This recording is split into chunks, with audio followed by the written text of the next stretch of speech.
Hello and welcome back to Upper Worldwide. My name is Mamle Godwins.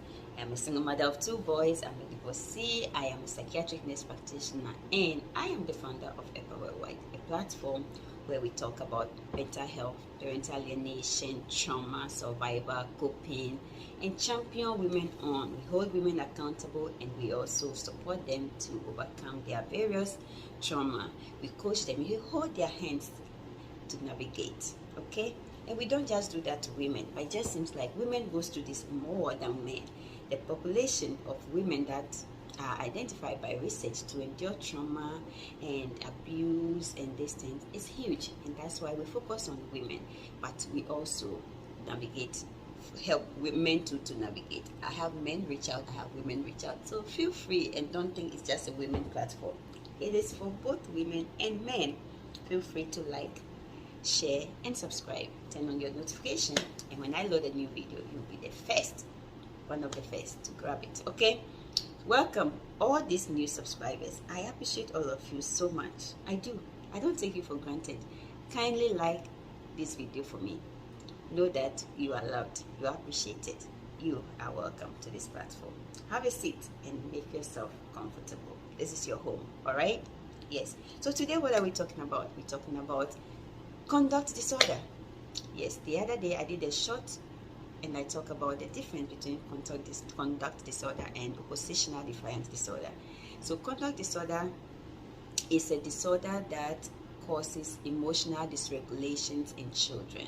It causes children to not respect boundaries. It causes people to be vindictive. It causes children to be irresponsible.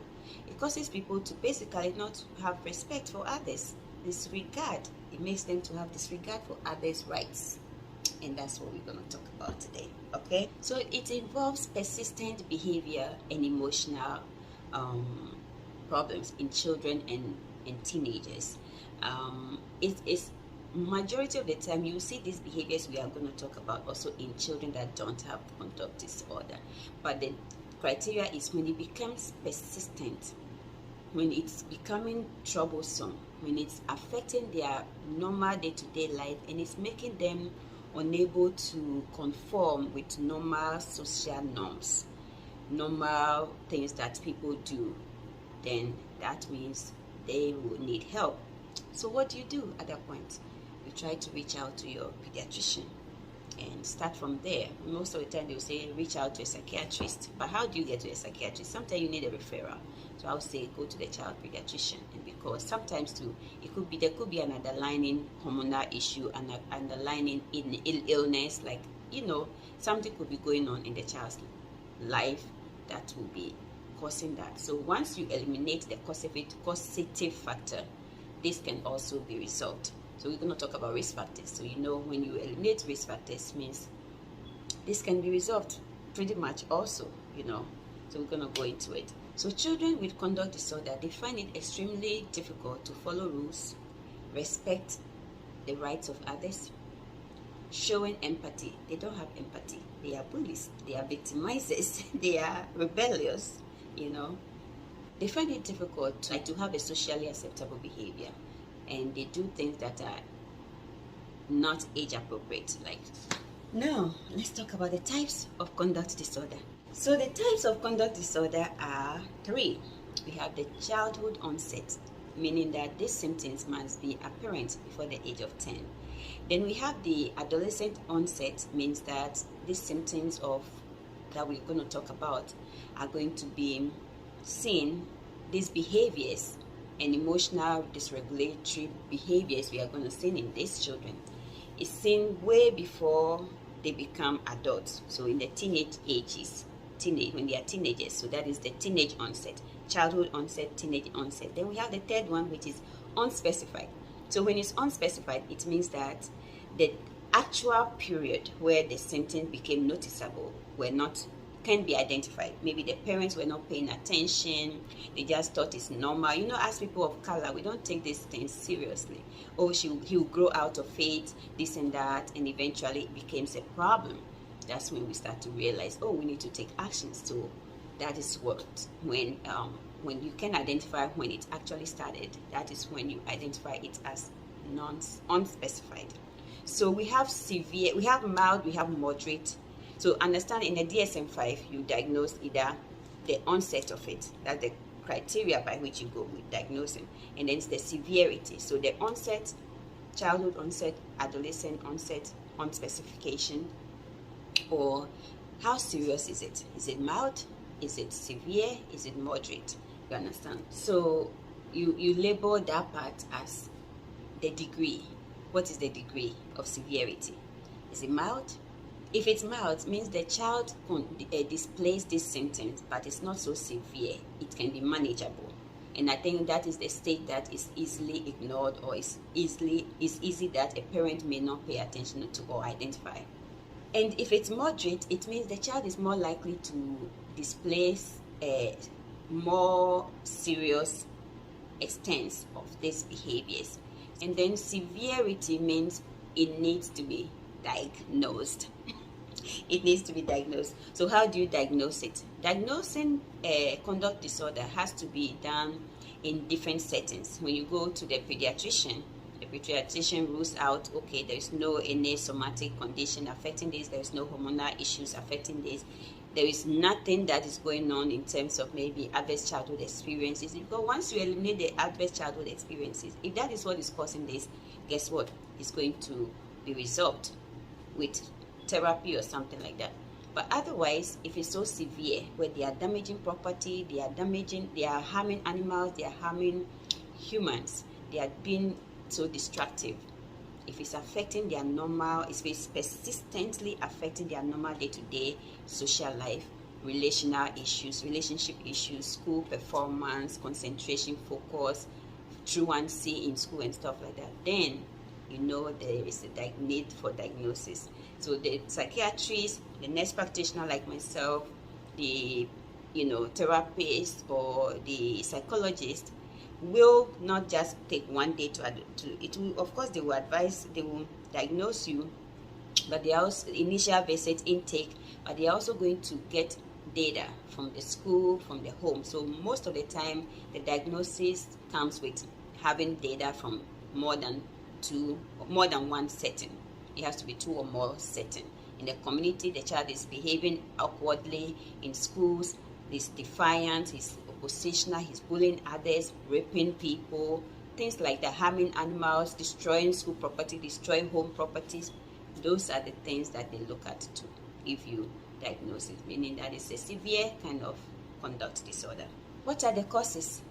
I'm going to give you 4 causes. Biological factors. What are some of the biological factors that can cause or contribute as a risk factor to a child having conduct disorder? Low levels of plasma beta-hydroxylase. Low levels of 5-HIAA in the cerebrospinal fluid is correlated with aggression, and that can be seen. So these are things that can be done by labs, studies that can be done by the physician or the pediatrician. High testosterone levels. Impairment of the frontal lobe. The frontal lobe is where we have executive function, the ability to focus, the ability to plan, the ability to have a schedule and say, hey, I'm complying to this, I have exams, I have to study for it, I have to prepare for it. It's an executive functional ability. So if you have problem with your frontal lobe, brain damage, things like that, that also can be a risk factor. So biological risk factors, 5-HIAA levels, if they are low in the cerebrospinal fluid, it can cause somebody to have increased aggression and violent behaviors. Also, low dopamine beta-hydroxylase levels also contributes to that. Also, research has found out that impulsive behaviors, antisocial behaviors, temperaments that are relating to aggression, emotional instabilities, insensitivity to punishment. Like you have a child, no matter what you do, you punish them, you beat them, you do whatever, nothing works. Those kind of things, insensitivity to punishment, that is also a possibility that can get somebody to end up being diagnosed with. So the criteria cannot be one. So we have biological factors. Then we have parental factors too.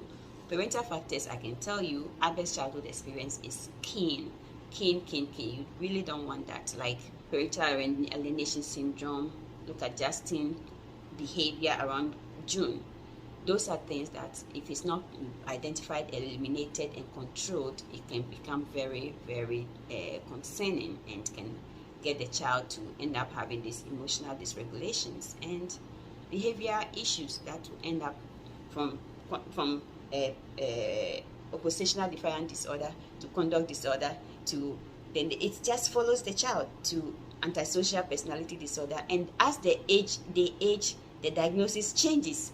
If they age and it's not resolved, it changes. So from antisocial to like bipolar, because you know bipolar have manic and depression. So basically, if the child end up being an adult and still having these manic states of destruction of property, fighting, killing animals, harming properties, setting fires into properties, then you know what they're gonna do.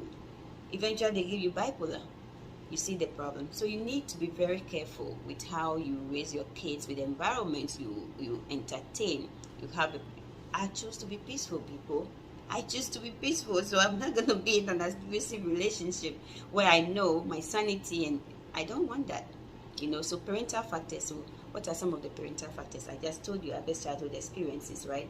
But also family history of criminality, like criminal history, aggression, substance use, lack of adequate parenting, poverty, being exposed to domestic violence, poor parenting. So basically parental factors.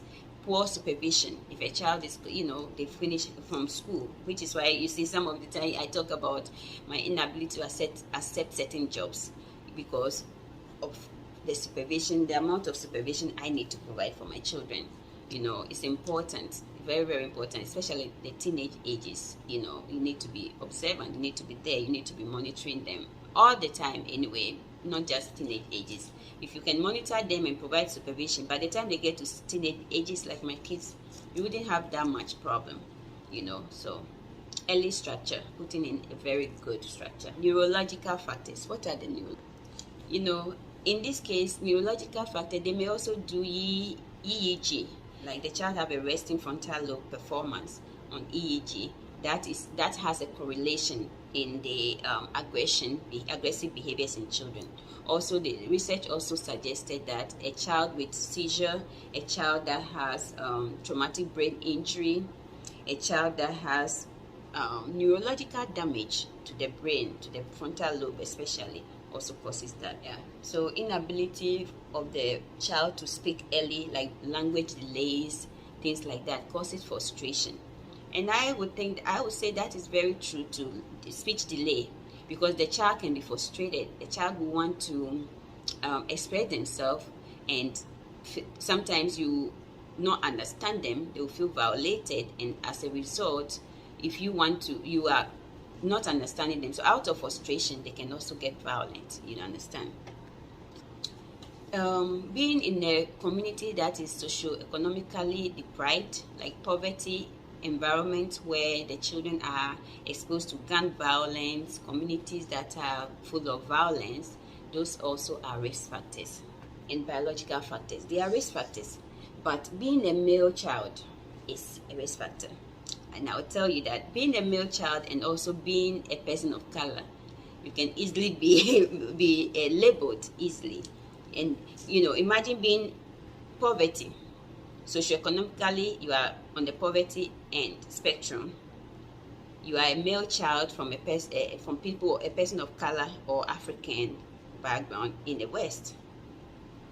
Do you see what I'm trying to say? So you as a parent, it's your duty, your responsibility to pay attention and start observing and help the child very early on before the teachers start to label and write and document about the child. Okay? A family history of conduct disorder is highly a risk factor. History of trauma is a risk factor. Substance use is a risk factor. Domestic violence is a risk factor. Abuse and neglect is a risk factor. Having a history of psychosis in your family, having a risk of having mental health disorders in your family is a risk factor. So we are going to talk next about the symptoms you see in a child that has a conduct disorder. The first symptom is aggression. What are some of the aggressive signs you see in such a child? Intimidating and bullying others, sexually inappropriate, raping other kids, often initiates physical fights. I've said this over and over again. Physically harming other people and harming animals is one major risk factor. It's one major sign and symptom you see in a child with conduct disorder. Using weapons, guns, knife, bats, using things, sharp edges, using things that can easily cause harm to other people. So that is the first category of symptoms, aggression, because that is what you see most of the time. Because these children have emotional dysregulations. They can control their emotions. They can manage anything, and that means they don't have empathy. They lack empathy. When they hurt you, they feel happy. They feel content, and that is why you see a lot of the aggression. You know, when the emotional dysregulation kicks in, you see aggression follows, because that is the only thing they know how to do best to control their emotion. The second behavior you see is deceitfulness. They lie a lot. You see those kids with stealing. They steal, forgery. They forge people's identity. They break into people's property. You know, you have a child like 12 years old, 15 years old. Some of them, I take care of kids who are in the juvenile system, and some of these kids at 12 years old, they have vandalized people's property, vandalized their family members' cars. They break into their cars, they break into their homes, they use drugs, they smoke weed, they do all these things, and you get to know that that is something that has to be managed very early on. So when you identify the symptoms early on, try and engage, seek help early. See if there's a contributing factor. What is the risk factor? Is it the home? What is going on in the home that we can eliminate? The earlier the better, people. The third one, the first one aggression, the second one deceitfulness, and the third one is what? Destructive conduct behavior. Destructive behavior, they have this behavior where they deliberately set fires into properties with the intention to destroy people's property. You know, that is what they do, right? I said they do these things deliberately to seek comfort, to give them comfort, like a narcissist does. When they see they hurt you, and you are obviously, they feed on that energy. When they hurt you and they see that you are in pain, they don't have empathy. When children with conduct disorder, they lack empathy. They violate people's rights. They basically have no regard for others. They have no concern for others. The fourth and the final symptom you see or sign you see in such a child is violation of rules. They skip school, eloping, meaning they run away kids, drug and alcohol use. They don't, stay in their company. The people that do these things are the people they like to hang around with and do all kind of unhealthy things for them that don't help themselves, their future, and also harms themselves and harms society. They are socially defiant.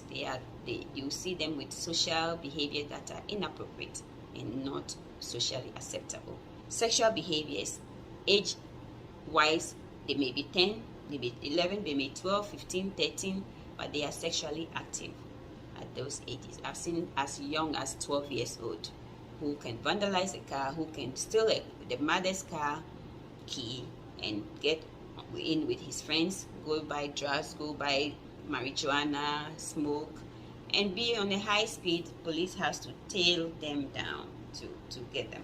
So these are symptoms that you will see. So I think we talked about diagnosing already, right? Where you diagnose by two different settings, right? Where the child's school, there should be records to support this diagnosis by the teachers writing their reports. The community, they have diverse things going on with them in the community, and then in the home too. So the diagnosis decision doesn't come from just one setting. Observation must be done in various settings, at least two or more. And so how do you treat this? When it gets to the point where it's so persistently severe, and we talk about way of severity. If it's severe, degree of severity. If it's severe and it's debilitating and it's affecting the health life of everybody around them, this is when you really want to consider medication management in addition, adjunctly with therapy. But usually family therapy, group therapy, cognitive behavior therapy to help them, because understand that cognitive behavior therapy has two aspects to it. The cognitive aspect to restructure the brain, help train the brain and help them understand why they behave the way they behave, and then help them to adapt to new habits, think about their behavior, think about it in a different way, how it affects people when they do the things they do, and find out replacement habits that will help them to be, practicing mindfulness is one good thing, where they have to be aware of their behavior, aware of themselves, so they know when they are beginning to get angry, they should walk away, or they should take a walk, or they should go and drink water, they should go and exercise, replacement behaviors, so it doesn't overcome them and get them to the point. So yesterday, guys, I was doing the video on this conduct disorder and my space ran out. That's what it says. So guess what? I had to cut it and let it be, and I did other things. I'm a mom, an employee for different people. I have patients of my own. So guess what? I have to just let it be, leave it at that point. So I figured it out later on. So I just want to come and say thanks for being here. Enjoy the video. Let me know if you have any topic that you want me to discuss for you, and share my videos, invite friends and family to the platform, and let's build this space so we can continue to empower, encourage, and help people build their own self-esteem, self-confidence, and help people stay happy and mental illness free, okay, and trauma free, and help them survive also. All right, thank you so very much, and God bless you. Don't forget to subscribe, turn on your notification, and what else? Thank you for being here. I love you all.